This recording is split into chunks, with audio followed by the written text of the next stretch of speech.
All right. Thank you, everybody. Let's do this again. As Marie mentioned yesterday, we did the CDM piece, which is typically the codes that are hard-coded. So those tend to be like 7s, 8s, and 9s. This is going to focus on our surgical section of 1 through 6. So if you missed yesterday, you can go back and pick that up if you'd like to. All right, brief disclaimer that this is current as of right now, but things change a lot here.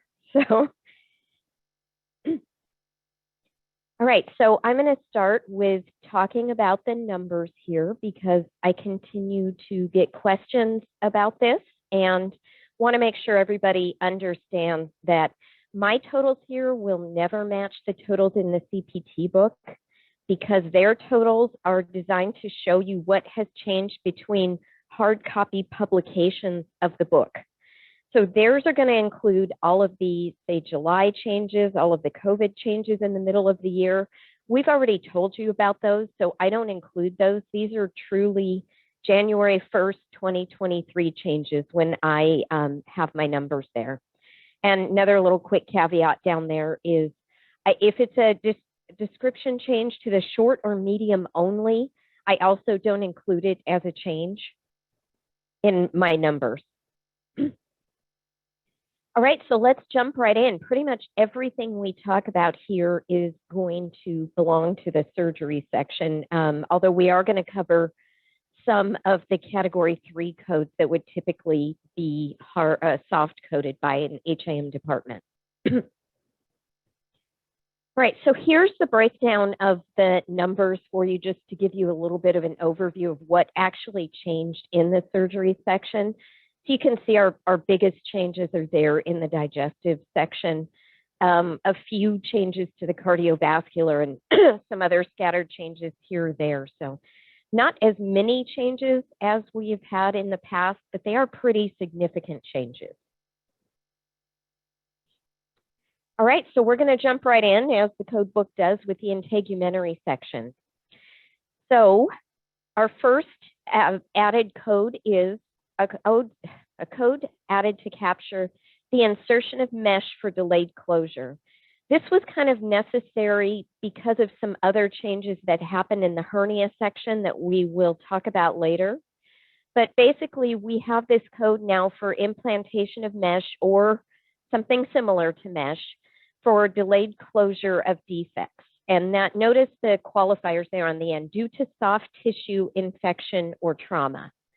So this is a very specific use case of mesh and or another prosthesis. This is not what you would use if you're inserting mesh during a hernia repair. That's actually now going to be included in those codes, and we'll discuss that, of course, in more detail as we get to the digestive system.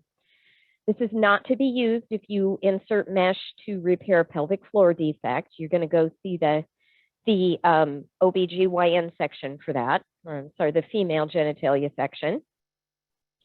It's not to be used if you're inserting a synthetic implant to reinforce the abdominal wall. That has a category 3 code. And it's also not to be used if you're repairing an anorectal fistula with a plug. So those notes are available in the book, but I also tried to help you out there and put them right here. We also have 2 new codes to capture removal of sutures without anesthesia. So if you'll notice, we have 2 different codes. We have removal of sutures or staples and removal of both sutures and staples. And these are both add-on codes, meaning they're status indicator in, they're packaged services. If you're in an outpatient hospital, you're not going to get additional reimbursement for this, but it is something to report in order to capture your costs. So even though you're not going to get payment for this, if you've heard me speak at all, this is one of my soapboxes. Make sure that you're still charging and coding for this if you're doing it. With that said, though, little caveat of don't double dip on this. So some of you out there may have E&M guidelines that actually include or give you points for when you remove sutures or staples.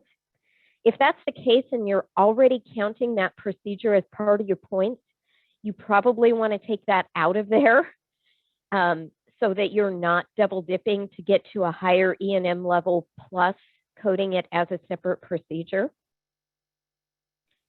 And final little note in there that you can't code 15853 and 15854 together. It's either or and. You can't be both. All right, we have a deleted code, which and a revised code, which will be on the next slide, which are as a result of those two new added codes that we just talked about. So they deleted the code that said removal of sutures under anesthesia other than local by same surgeon. They basically decided that didn't really matter whether or not it was the same surgeon or a different surgeon for coding purposes. So they didn't really need to make that differentiation anymore. Excuse me.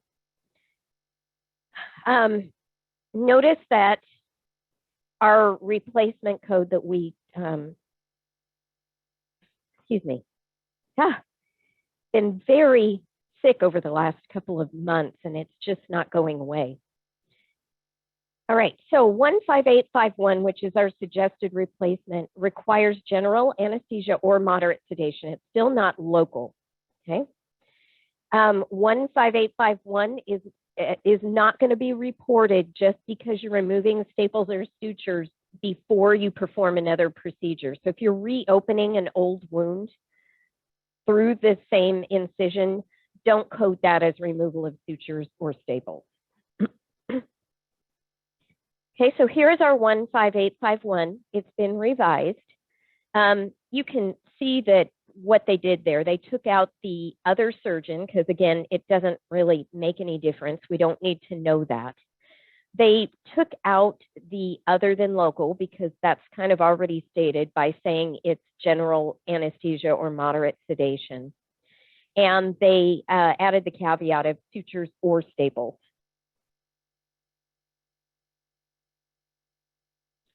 All right, that's it for the integumentary system. On to the musculoskeletal system.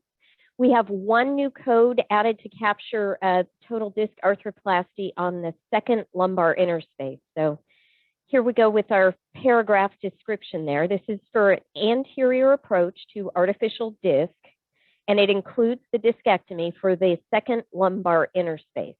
Okay. So this is going to be coded in association with 22857, which is the same procedure, but for the first level, first interspace. There's also a note in the book that's important there. If more than two interspaces are treated, you're going to use an unlisted code for the entire procedure, okay? I don't know how often that happens, but if you happen to do 3 interspaces or more than that, rather than coding 22857, 22860, and 22899, it's just 22899 for the whole thing. Okay, this is a little hard to see what changed here. Basically, this is to accommodate for what just happened. If you can see here, it's basically just a strike through because these are no longer now parent codes. And you can see we took the comma out and added a semicolon because this is now a parent code due to the addition of that other code. Okay. This is really just for consistency, the way that they are wording things throughout the book. So instead of open and including, it now says open includes. Not a big deal. Really no significant change there on any of those revisions.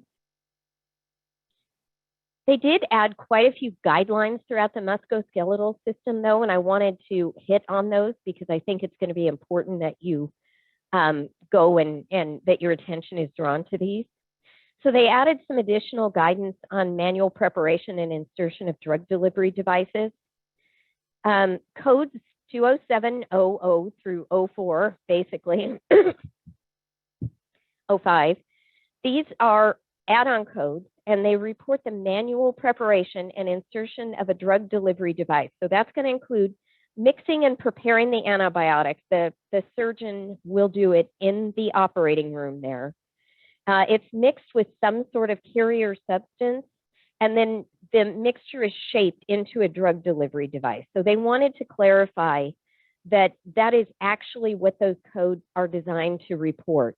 We don't use this, you don't want to use these codes because they place a preformed and prepackaged spacer into the space. That's part of the primary procedure. You know, when that's part of the primary code. And you don't want to report it for using antibiotic cement, which apparently has been happening quite a lot. So, and then we also have 3 codes in that range that are to report the removal of the drug delivery device. Another little important caveat there, these are add-on codes too. So if the removal is not being done in conjunction with a different surgery, you're to use 20680 rather than these 2070 codes. All right, we have a couple more parenthetical notes, and they actually deleted the previous notes that were in there. So here's what our notes say now. Basically, if you're doing repair of an incomplete amputation of any of the upper extremity, the thigh, leg, foot, or toe, you're to report those using specific codes for repair of bone, ligament, tendon, nerve, blood vessel, whatever it is you're repairing there. Okay. Replantation of a complete amputation of the lower extremity, except for the foot, is reported using those same codes, specific codes for the bone, ligament, tendon, nerve, or blood vessel. If you are doing a replantation of the foot, there is actually a code in the 208 section to capture that. Right, they also removed the previous instruction regarding use of modifier 52, which basically said if you were doing this stuff, code it using these codes and put modifier 52. So that's a fairly big change, although those codes, I've coded them maybe 2 or 3 times in my entire time as a coder, so they're not huge use codes, but if you do have that. All right, that's it for musculoskeletal, and we are on to respiratory. We have one new code that's been added to capture nasal valve collapse using radiofrequency remodeling. So it has to be radiofrequency. That's pretty important. And it is a bilateral procedure. It's inherently bilateral. So if you do happen to do it only on one side, you'll use that modifier 52 to clarify that it's only done unilaterally. So previously, this was reported using 30999, and it would still, 30999 would still be used, oh my gosh, if, I'm sorry, I totally just got lost there in what I was saying. You're still going to use 30999 if you don't meet the specifics of this code. So if it's not radio frequency, that sort of thing. That's it. One little change in respiratory, and we are over to cardiovascular. So we do have 5 new codes in the cardiovascular section that are designed to capture repair of pulmonary artery stenosis using a stent. Okay, you can see how we've got these divided here. We have normal and abnormal connections, so that's going to be an important differentiator. And we have unilateral and bilateral. Okay, and then our 5th one there is an add-on code. So if there's an additional vessel treated or a separate lesion, you're going to use that add-on code. So let's actually go talk about those a little bit more. As we just said, the pulmonary artery stent revascularization is now going to be differentiated based on underlying anatomy, so normal or abnormal conditions, and whether the procedure is done unilaterally or bilaterally. If you repair a pulmonary artery stenosis using balloon angioplasty without a stent, you're going to go to the 9000 section there. And I think we talked about the add-on code that is only used if you have a separate stent in another pulmonary artery or a separate lesion. All of these codes, as all of the codes within the recent past, include everything, right? So you have your vascular access, your fluoroscopy guidance, all of your radiological supervision and interpretation, balloon inflation for stent delivery, and non-diagnostic angiography. So if you do angiography as part of a diagnostic cardiac catheterization prior to the procedure, you can separately report that, but we're going to talk about, the conditions of that. You don't want to report angiography that's done for guidance, road mapping. Oh, apparently guidance was really important. I put it in there twice. Or intraprocedural measurements. Right. Just to help you out a little bit there, I've got the examples from the AMA as far as what normal versus abnormal connections are. So if the blood flow, and this was new last year, but we're going to go over it just a little bit again. If the blood flow follows the expected pathway through the heart and great vessels, that is a normal connection. So even if the patient has an ASD, a VSD, or a PDA, that doesn't change the way the blood flows. And so that's still considered a normal connection. An abnormal connection is basically when the pathway of the blood through the heart and chambers has been altered in some way. So there are some examples of what would constitute an abnormal native connection. All right, and I just put a couple of little pictures in there to help you out. So if the blood comes in through here, up through here, goes to the lungs, gets oxygenated, comes back and out to the body, this is normal even though there's a ventricular septal defect. This one is not, because rather than going the way it should to the pulmonary arteries, it's actually mixing and going into the aorta.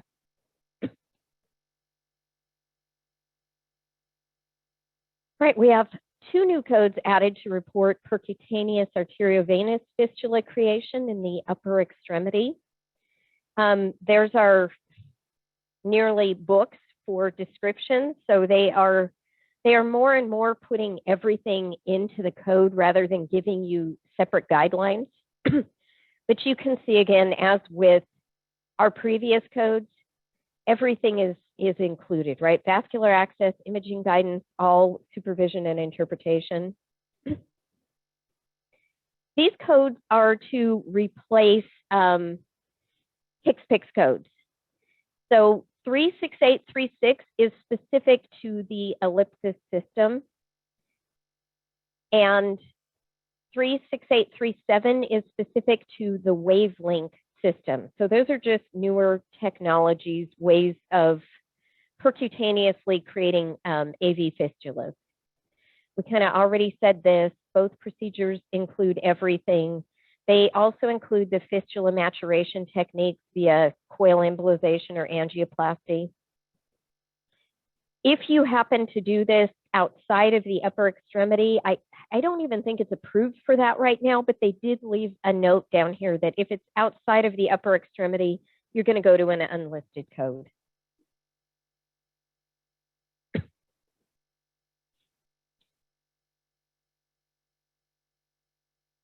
Okay. Sorry, should have had this up a slide. We've kind of already talked about this, that our pulmonary valve stuff, these are all just new guidelines, no code changes, but they're being very careful to make sure that everybody understands what's included in all of this cardiac section. So they're just clarifying basically that pulmonary valve implantation includes cardiac catheterization, contrast injections, SNI, and angiography. You don't want to report right heart catheterization or angiography for road map or guidance, nor for hemodynamic measurements done before, during, or after the procedure. And then they've clarified, like I said, this is probably in 2 or 3 places throughout the book, that you may perform, or you may separately report and code for heart catheterization in 3 separate conditions. So basically, if there's no prior study available and you're doing a full diagnostic study, you can go ahead and separately report it. You can also separately report it if there is a prior study, but we know that the prior study was inadequate, or there's a known clinical change in the patient since the prior study. And the third condition there, which should have a C, there's a clinical change during the procedure that warrants a separate study. In any of those cases, you can actually separately code for the catheterization.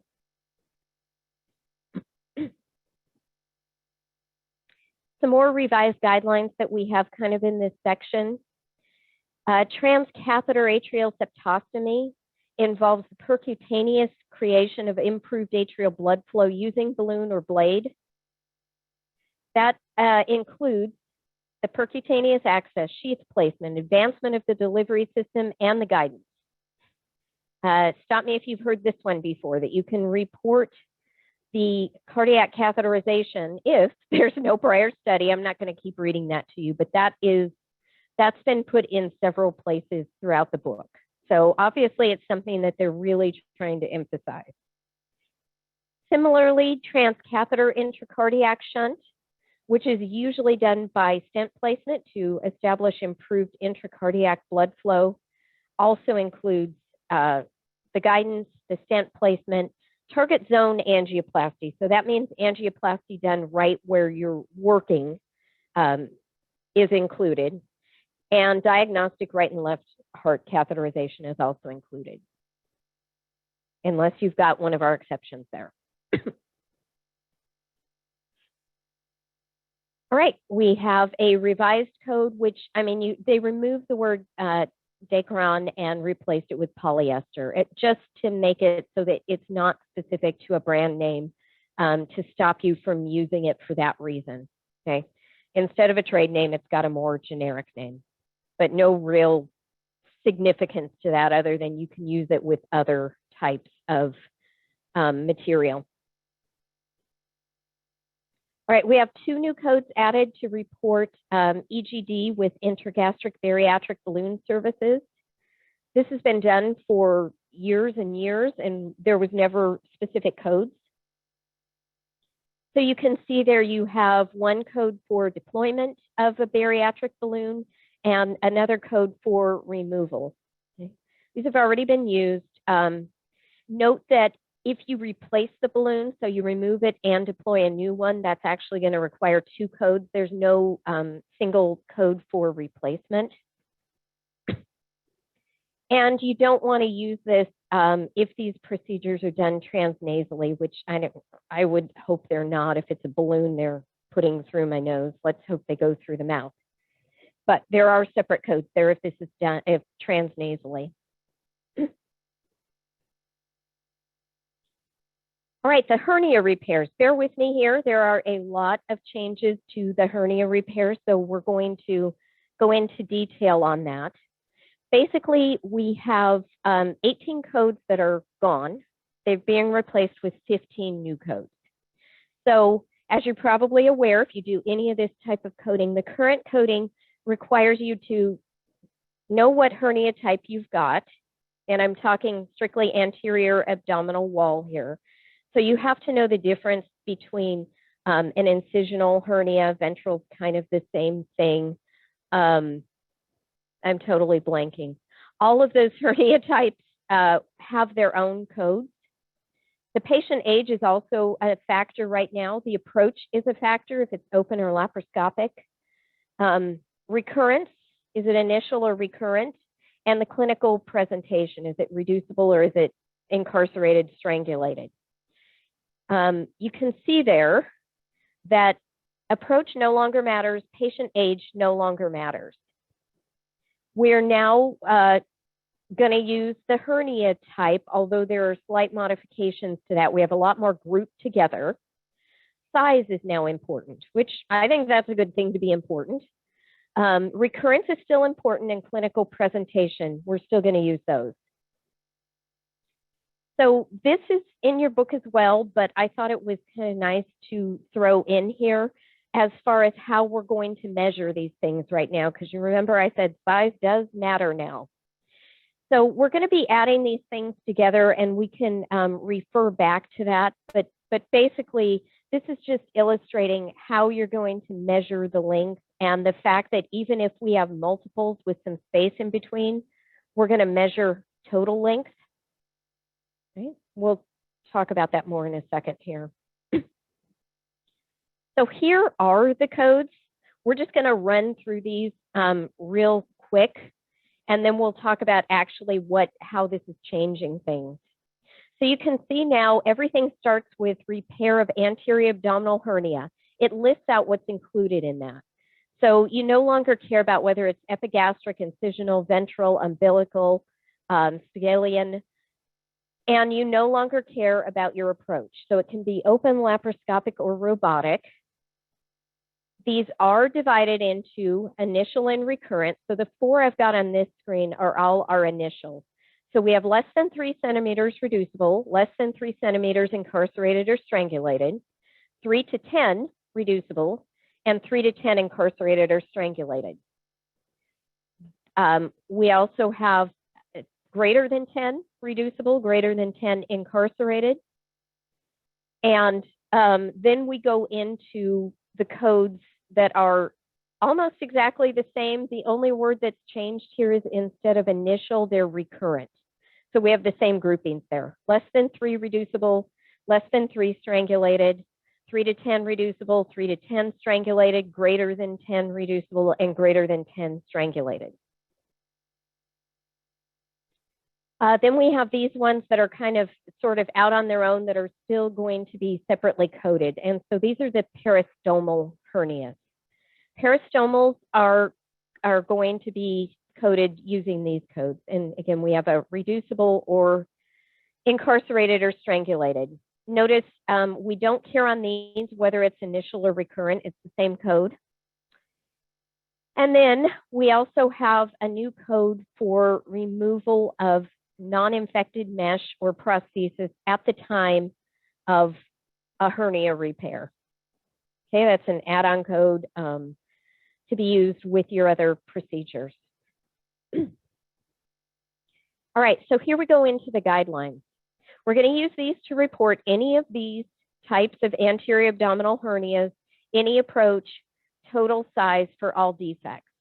So you're only going to report once. You're going to total the size of the defects repaired prior to opening the defect.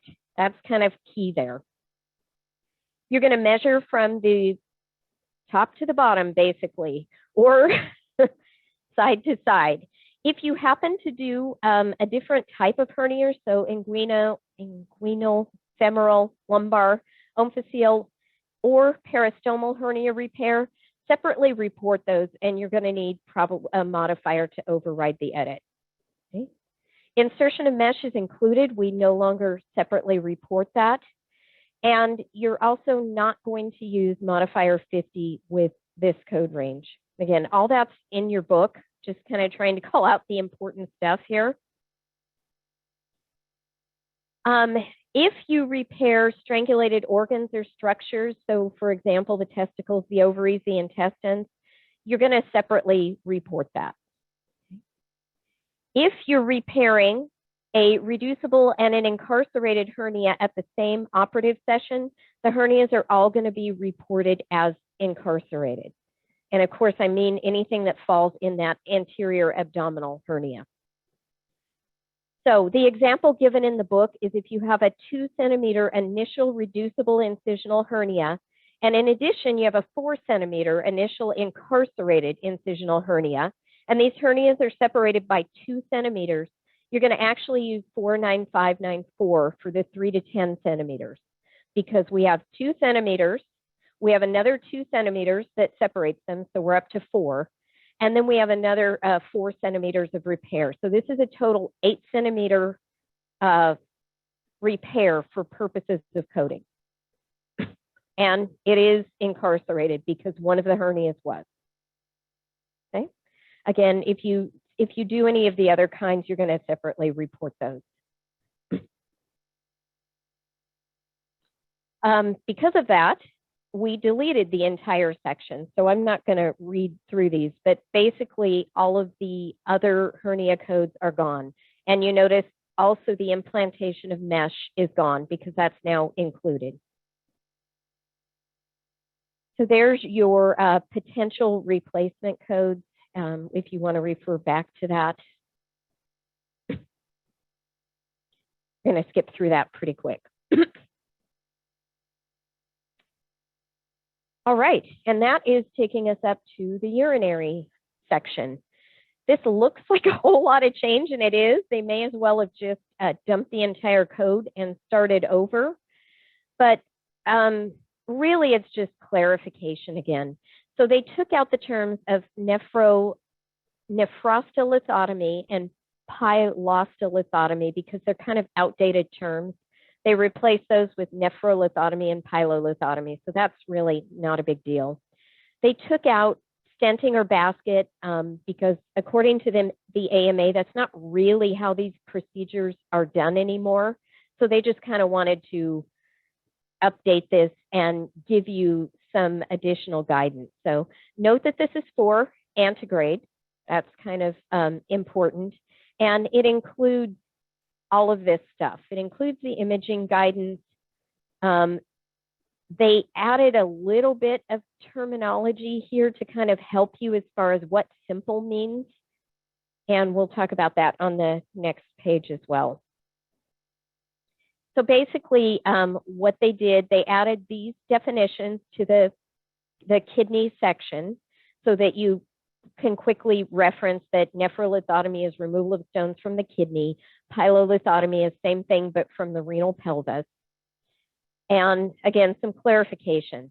So the simple pilolithotomy is for treatment of stones that are 2 centimeters or less. If you have stones that are larger than 2 centimeters, branching, multiple stones, multiple locations, ureteral stones, or stones in patients with complicated anatomy, you're going to go to the complex code. Okay. If you dilate an existing tract, be sure to report that separately. And if you place stents, that's already included in the 2 codes. And they say including stent placement in there, so that should be pretty obvious.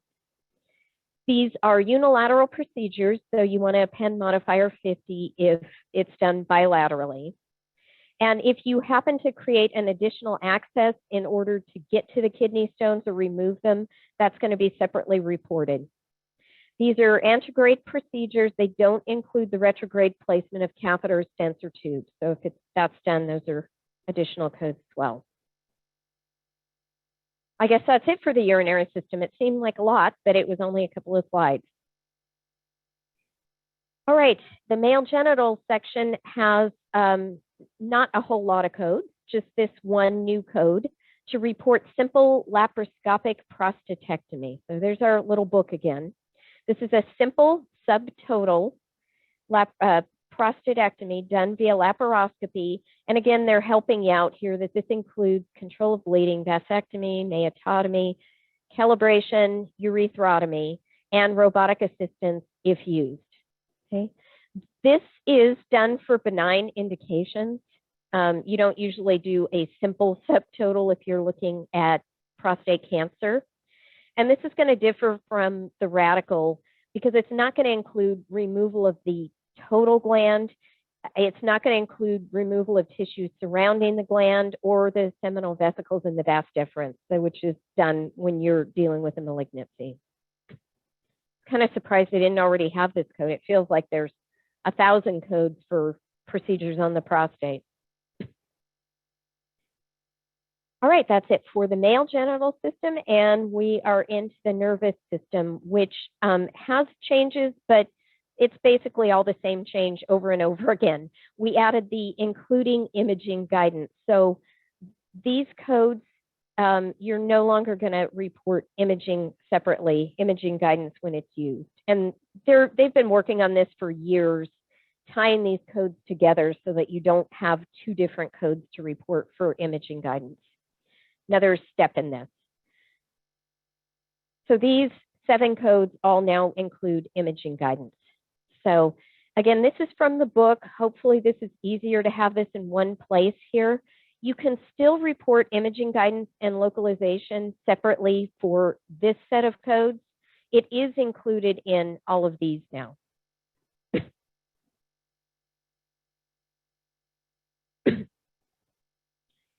All right, I'm starting with a picture here just so we're kind of all on the same page as far as what we're talking about, because there are some guideline additions, modifications for the facet joint injection. So we're talking about that little area right there, the facet joint. So for this range of codes, 64490 to 64495, there are some important notes that imaging guidance and localization, be it fluoroscopy or CT, are required in order to report these codes. If no imaging guidance is used, you're going to go to 20552 and 553. If ultrasound guidance is used, you're going to go to these category 3 codes. All right, and in order to select your code, you're going to use the number of facet joints injected rather than the number of nerves injected. So that's pretty important. So if you have multiple nerves that you're injecting in a single facet joint, that's 1. If you're doing bilateral nerves in a single facet joint, you're going to use modifier 50. And if you're doing bilateral nerves into more than one level, you're going to use 2 units of the add-on code. So let me say that if you're doing it bilaterally at 1 level, modifier 50. If you're doing it bilateral at more levels, you're going to actually use the add-on code multiple times. So the add-on code doesn't get a bilateral modifier, basically, is the takeaway there. And if you're doing the facet joint that goes in between the thoracic and the lumbar, you're going to use 64490 for that. This is a table that's available in the book. It's prettier in the book, but this is just a quick reference for you. That if you're doing 1 level unilaterally, here's your codes. 2 levels bilaterally, here's your codes. I think that's kind of nice to have there to easily reference. All right, we're out of the nervous section and moving into the eye. We're just buzzing along here. We have a couple of revised codes. You can see they made the same revision there by adding e.g. canaloplasty. Basically, they're just trying to align with the terminology that's used by the FDA. Note that because this says EG rather than IE, that means that there may be several procedures that accomplish the same work. And that just allows you to use this same code as newer technologies are developed, rather than them having to create new codes for everything. All right, lots of changes to the sections, but not a ton of changes. So that was the eyes. Now we are on to the ears. We have 3 new codes to capture osseointegrated implant procedures. And I don't know if you remember, but they did some messing with this section last year. And they've decided to do a little bit more messing to this. So these are the devices that treat hearing loss through placement of an abutment or a device into the skull. And that allows transduction of the acoustic energy to be received by either a better hearing ear or both inner ears. So we're just, like I said, we're just doing a little bit more messing here. I'm pretty sure I have notes on exactly why we're doing that. I'm gonna jump forward and then back a little bit there. Okay, so basically we've done all of this to make a distinction based on the location and the amount of bone removed. So these are now going to be differentiated based on whether you're inside or outside of the mastoid, because apparently that impacts the complexity. And we have the codes for the osseointegrated implant into the skull through placement of a device into the skull. And then we have other middle ear and mastoid procedures, which aren't new, in separately report those if they're performed for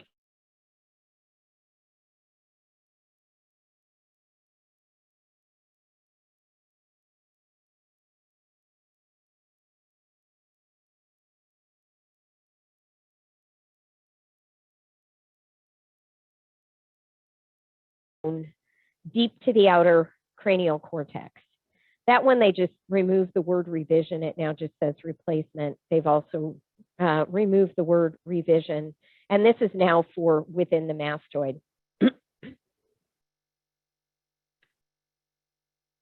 Okay, they're also clarifying that 697, 26, and 27 are for the entire implant. If you're removing the abutment only, that's going to be an E&M code. So the abutment would be the outside piece there. So just clarifying that that's the whole thing, not just removing the outer portion.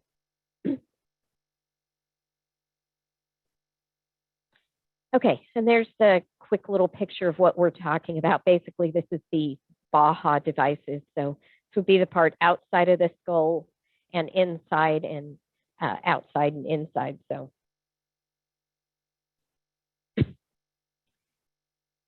all right, that is it for our surgical section.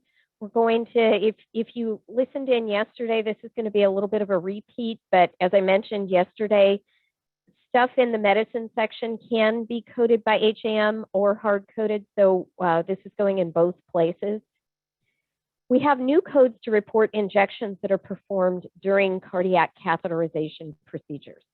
And the reason that we're doing these is to separate pulmonary angiography into selective and non-selective, and arterial versus venous, and unilateral versus bilateral. So our first code there is for selective arterial on one side. Second code, selective arterial on both sides. Our third code there is for the venous. And the last code there is for MAPCAs, my favorite new word. The major aortopulmonary collateral arteries that come off of the aorta or its branches. And notice that that one is during cardiac catheterization for congenital heart defects.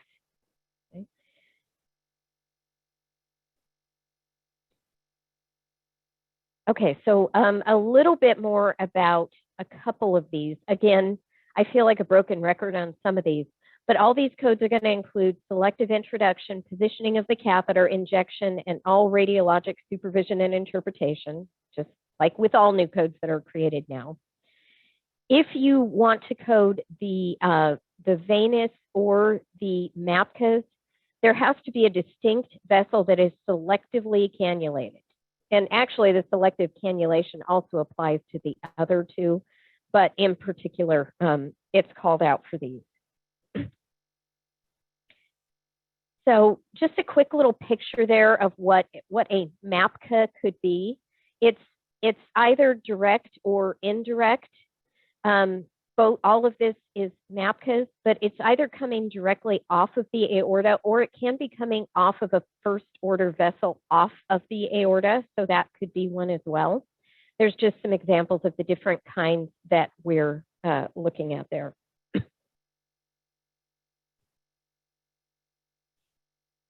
All right, because we made those changes and brought in those 4 new codes, this code has now been revised to clarify that this is for non-selective pulmonary arterial angiography. And this is an add-on code, as they all are. This would be done during cardiac catheterization procedure.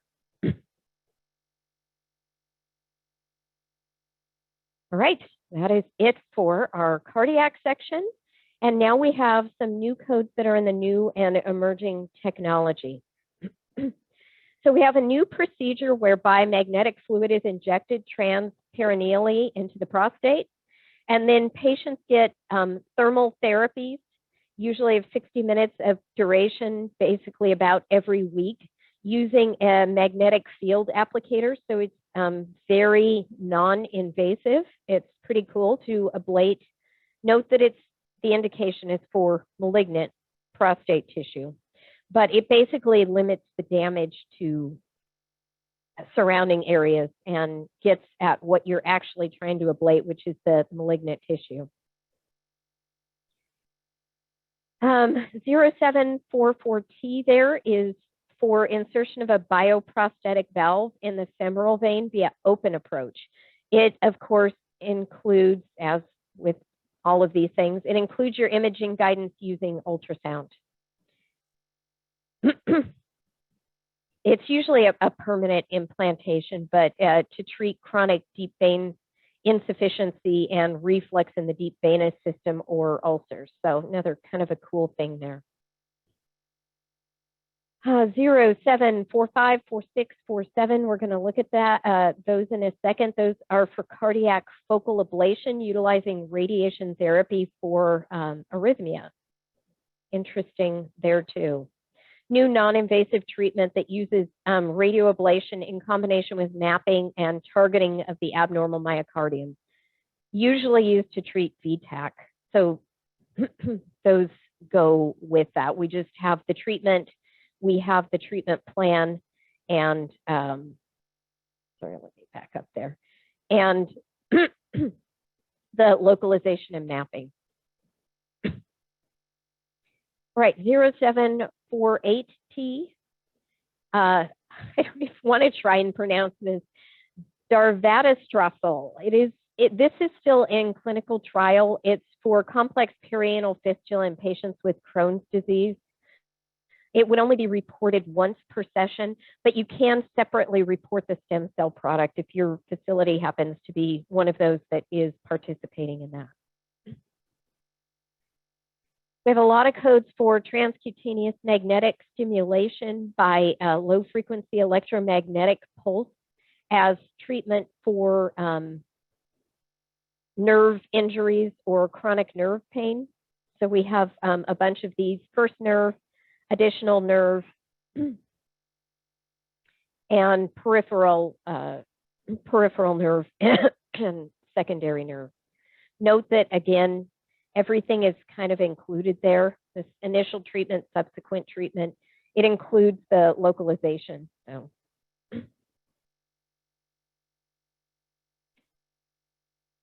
0775T is for arthrodesis of the sacroiliac joint, percutaneous.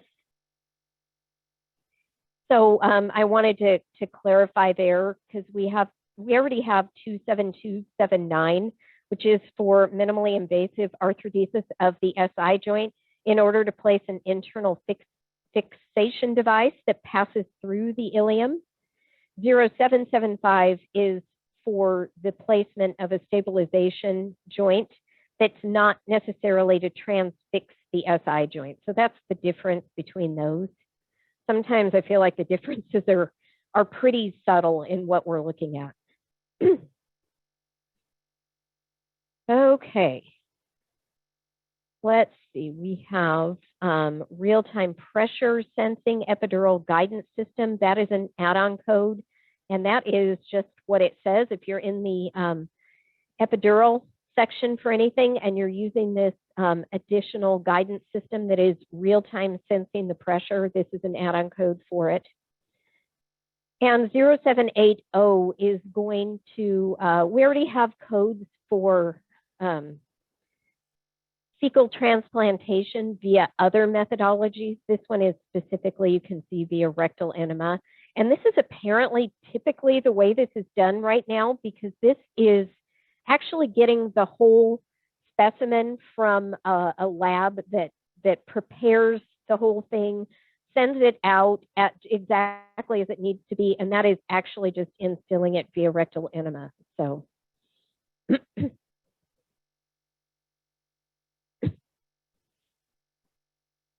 we have a couple new bronchoscopy codes that are used to report radio frequency destruction of pulmonary nerves of the bronchi. So that is typically for refractory COPD.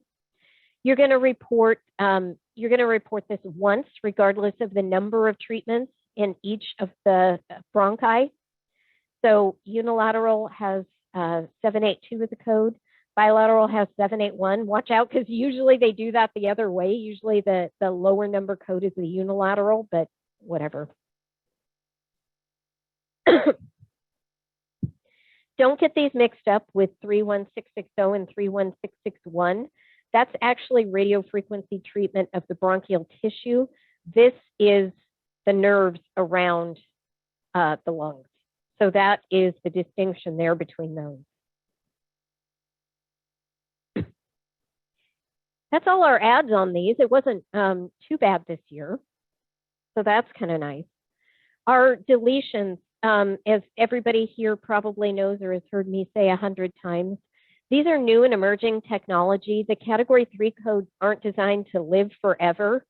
Basically, they should either get promoted up to a Category 1 code or die a natural death because the AMA determines that that procedure is really not going to be performed, or it's part of another procedure or some other reason. So they only exist for a short time, and these are ones that are essentially dying. So 0163T is now going to be reported with that new 22860 that we discussed earlier. Vagus nerve blocking therapy for morbid obesity. These have all died, and there was no real replacement given. There wasn't a lot of discussion on these, so I'm honestly not entirely sure if this is because these just aren't done. If you do happen to do them, of course, you'd go to an unlisted code. Some more, these are all the vagus nerve blocking therapy for morbid obesity.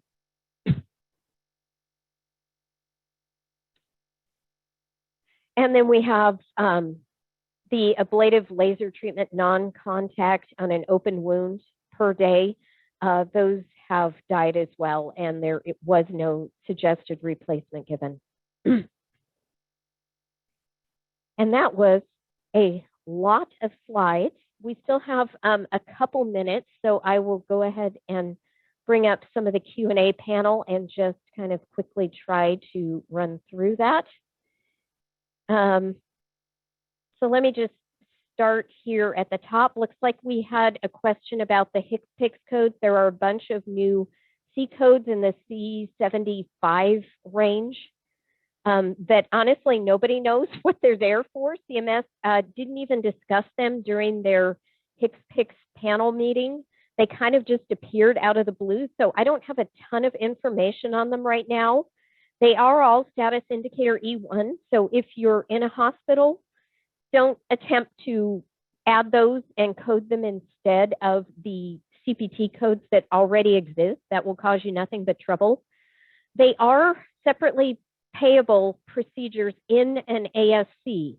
But again, CMS hasn't yet really told us when and how you would use these. So I believe the transmittal was just published this morning. So we're hoping that there's going to be more information in that, and we will, of course, update you on that. Okay, let's see. The next question is on the insertion of the drug delivery service, which is code 20700 and 207202, excuse me. Says the current guidelines limit use of this code to several different codes. The slide provided says to be used with any open. Did the guidelines change for this to be reportable with any open code? No, you're still going to follow the current guidelines, which limit it to several different codes. Maybe that was a little bit of a misspeak on my part, which if you look at that list that they gave you, it's basically every open procedure that you would ever use this with a couple of exceptions. So yeah, I didn't mean to imply that they were changing the current guidelines, just that it is reportable with virtually any procedure that would actually use this. Let's see, a question about if this webinar was specific for facilities. Yes, it absolutely is. Our physician webinar tomorrow is tomorrow at noon, same time, correct, Marie, if you're... Yep, 12 p.m. Central Time, correct. Yep, so if you're interested in the professional coding, that's tomorrow. If you're more interested in specifically the E&M guideline changes, that webinar was a couple of weeks ago, but it is still available on the VitalWare website for you to go access and listen to.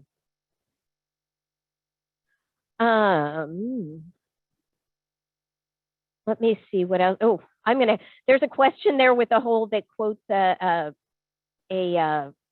CPT assistant. I'm actually going to have to go take that one back and look at it a little bit.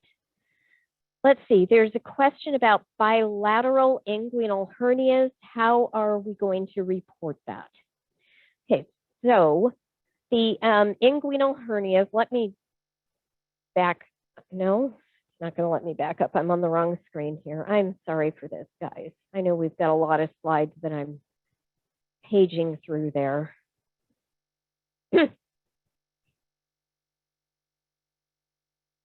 See where we want to get to here. The inguinal hernias, I'm going to have to take this one back and take a look at this as well, because there's so many different guidelines. I just don't want to off the cuff tell you something incorrect there. Let's see, our next question there is on facet joint injections. Should RT and LT modifiers be used if done unilaterally there? And that's kind of a payer-specific guideline. It definitely could be used if you want to either internally track whether your procedure is done right or left, or if your payer for some reason requests that. It certainly could be done. Not all payers are going to care. They're just going to assume that based on the codes that you're reporting, that it's done unilaterally. But it certainly could be. When we are working here at VitalWare on our modifier crosswalk, we're going to include RT and LT for those codes. And I think the rest of these here are going to probably have to be, let's see, it looks like we just got a question about, again, the webinars that are up and available. And I think, I don't know, Marie, do you want to address again where they could hit previous webinars? Yeah, I just typed that answer. Sorry, that's probably why it went away.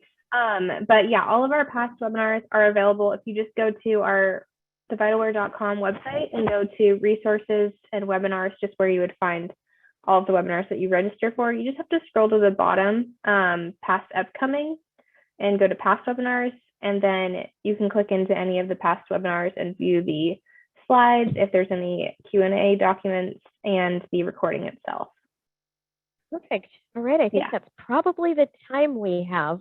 Okay. We'll make sure to answer these all in a document that goes out, as Marie said. Awesome. Thanks, Jen. I'll take a couple minutes to wrap it up. Before I do that, we do have a quick poll question I'm going to launch, just asking if you'd like to be contacted us to schedule some time to learn more about what we do. If you'd like to answer that, go ahead. And like I said, we will have the presentation posted. It's actually up right now already. We will send out the CEU certificates and a link to that webinar page with the recording, slide deck, and where the Q&A doc will eventually be posted. We'll send that out end of day today. If you don't receive it, if you're having problems receiving those emails, you can just reach out to me and I will make sure that you get those. And our last webinar of the year is part 3 of this 2023 CPT Update series. It'll be tomorrow at 12 p.m. Central Time. You can still register for that on our website.